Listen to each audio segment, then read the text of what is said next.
ಒಂದೇ ದಿನದಲ್ಲಿ ನನಗೆ ಆ ಮನೆ ನನ್ನ ಮನೆ ಅಂತ ಅನಿಸಿದೆ ಮಾಮ್.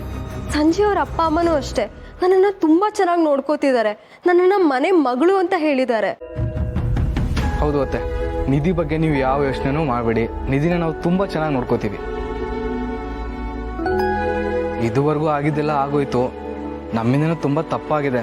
ಅದನ್ನೆಲ್ಲ ಕ್ಷಮಿಸಿ ನಮ್ಗೆ ಆಶೀರ್ವಾದ ಮಾಡಿ. ನಮ್ಮಿಬ್ರಿಗೂ ನಿಮ್ಮ ಆಶೀರ್ವಾದ ತುಂಬ ಮುಖ್ಯ. ಹೌದು ಚಿಕ್ಕಮ್ಮ, ಮದುವೆ ಆದಮೇಲೆ ಮೊದಲನೇ ಸಲ ನನ್ನ ತಂಗಿ ತವ್ರ ಮನೆಗೆ ಬರ್ತಿದ್ದಾಳೆ. ನೀವು ನಮ್ಮನ್ನ ಕ್ಷಮಿಸಿರೋ ಹಾಗೆ ಅವಳನ್ನು ಕ್ಷಮಿಸ್ಬಿಡಿ ಚಿಕ್ಕಮ್ಮ.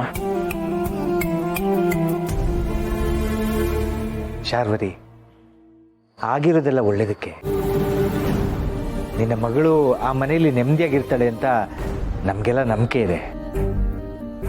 ಮಕ್ಕಳನ್ನ ಕ್ಷಮಿಸ್ಬಿಡು. ನೋಡು ಶಾರ್ವರಿ, ಇಲ್ಲೂ ನಿನ್ನ ಹಠಾನ ಸಾಧಿಸ್ಬೇಡ. ಮಗಳು ಮೊದಲನೇ ಸಲ ತವ್ರ ಮನೆಗೆ ಬಂದು ಕೇಳ್ತಿರೋದು ನಿನ್ನ ಆಶೀರ್ವಾದ. ಹೌದು, ಮನೆ ಮಗಳು ತವ್ರ ಮನೆಗೆ ಬಂದು ಏನೇ ಕೇಳಿದ್ರು ಅದನ್ನು ನಾವು ಕೊಡಬೇಕು. ಆದ್ರೆ ಅವಳು ಕೇಳ್ತಾ ಇರೋದು ಹೆತ್ತ ತಾಯಿ ಆಶೀರ್ವಾದನ. ಅದು ಅವಳಿಗೆ ಸಿಗ್ಬೇಕಲ್ವಾ? ಹೌದು, ತಾಯಿ ಆಶೀರ್ವಾದಕ್ಕಿಂತ ದೊಡ್ಡ ಉಡುಗೊರೆ ಬೇರೆ ಯಾವುದೂ ಇಲ್ಲ.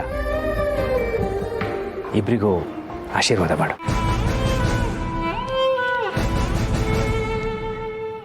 ಮಾಮ್, ನಿನಗೆ ನನ್ನ ಖುಷಿ ಮುಖ್ಯ ಅಂದರೆ ನಮ್ಮಿಬ್ರಿಗೂ ಪ್ಲೀಸ್ ಆಶೀರ್ವಾದ ಮಾಡು. ಅಥವಾ ನಿನಗೆ ನಿನ್ನ ಹಠ ಮುಖ್ಯ ಅಂದರೆ ನಾವನ್ನ ಯಾವತ್ತೂ ಈ ಮನೆಗೆ ಕಾಲಿಡಲ್ಲ, ಇವಾಗಲೇ ಹೊರಟೋಗ್ತೀವಿ.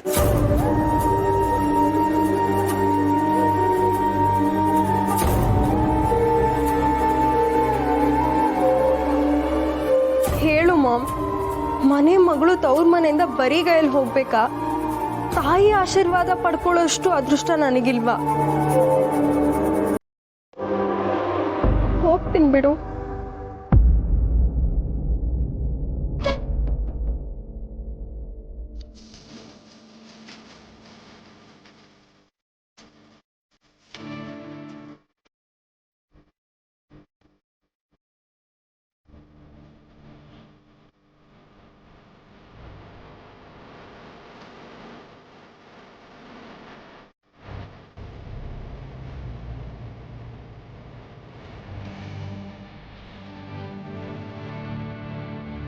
ಒಳ್ಳೆದಾಗ್ಲಿ, 100 ಕಾಲ ಚೆನ್ನಾಗಿ ಬಾಳಿ.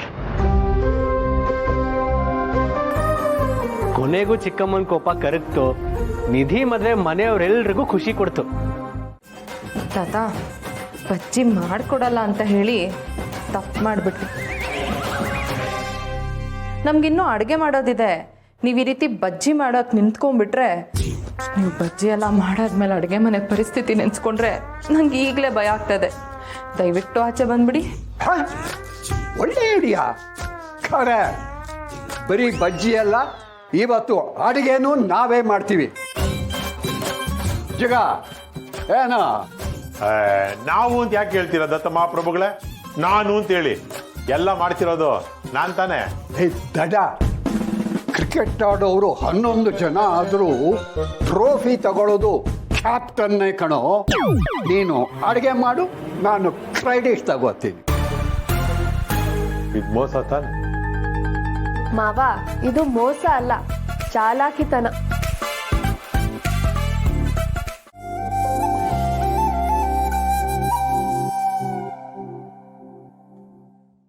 ದೀಪಿಕಾ, ನೀನ್ ಅಡ್ಗೆ ಮಾಡ್ತಿದ್ಯಾ? ನನ್ನ ಕೈಲಿ ನಂಬಕ್ಕೆ ಆಗ್ತಿಲ್ಲ. ನಂಬಕ್ಕಾಗ್ತಿಲ್ವಾ? ಯಾಕೆ, ನಂಗೆ ಅಡುಗೆ ಮಾಡಕ್ಕೆ ಬರಲ್ಲ ಅಂತನಾ? ಅದು ಹಾಗಲ್ಲ ದೀಪಿಕಾ, ನಾವು ಹುಡುಗಿರು ಹೈಫೈ ಆಗಿರಬೇಕು, ಅಡುಗೆ ಮಾಡೋದಾಗ್ಲಿ ಮನೆ ಕೆಲಸ ಮಾಡೋದಾಗ್ಲಿ ಇದು ಯಾವುದು ಮಾಡಬಾರ್ದು ಅಂತ ನೀನೇ ತಾನೇ ಹೇಳ್ತಿದ್ದಿದ್ದು. ಆದರೆ ಈಗ ನೀನು ಈ ರೀತಿ ಅಡುಗೆ ಮಾಡ್ತಿದ್ಯಾ ಅಂದರೆ ನನ್ನ ಕನಸು ಕಾಣ್ತಿಲ್ಲ ತಾನೇ? ನನ್ನ ಕನಸಂತೂ ಕಾಣ್ತಿಲ್ಲ. ಹಾಗಾದರೆ ನೀನು ದೀಪಿಕಾನೇ ತಾನೇ? ಕಮಾನ್ ನಿಧಿ, ಆಗೆಲ್ಲ ನನಗೆ ಬುದ್ಧಿ ಇರಲಿಲ್ಲ ಅನ್ಕೋ. ಅಂಥ ಟೈಮಲ್ಲಿ ನಾನು ನಿನಗೂ ತುಂಬ ರಾಂಗಾಗಿ ಗೈಡ್ ಮಾಡಿದ್ದೀನಿ.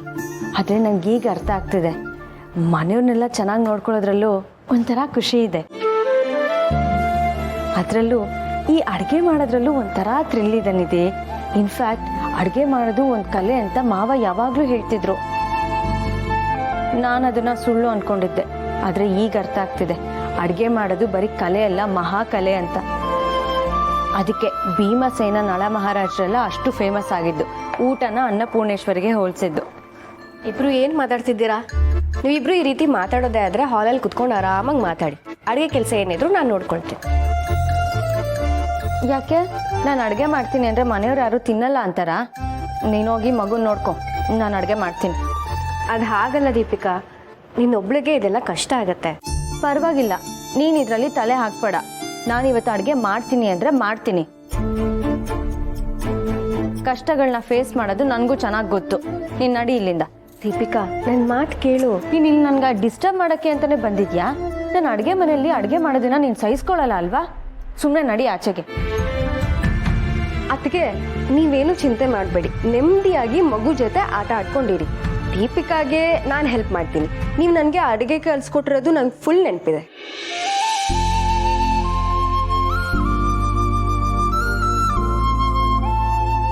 ದೀಪಿಕಾ, ನೀನು ಅತ್ತಿಗೆನ ಆಚೆ ಕಳ್ಸಿದ್ಯಾಕೆ?